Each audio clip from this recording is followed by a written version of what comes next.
কফ উঠবেই। বাসক পাতার রস দিয়ে শরীরে যত পুরানো কফ সব উঠে যাবে। এর সাথে কয়েকটা বাসক পাতা, একটুখানি আদা এবং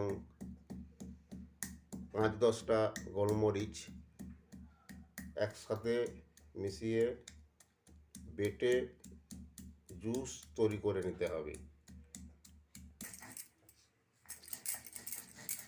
বাটা হচ্ছে 3টি জিনিস: বাসক, আদা, গোলমরিচ। বাসক পাতা বাটা হয়ে গেল।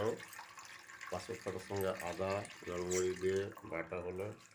একটু জল মিশিয়ে নিচ্ছি, গরম জল, হাফ কাপ মতো গরম জল মিশিয়ে জুস করা হচ্ছে। ছাঁকা হচ্ছে, রসটি পুরো ছাঁকনি দিয়ে ছাঁকা হচ্ছে।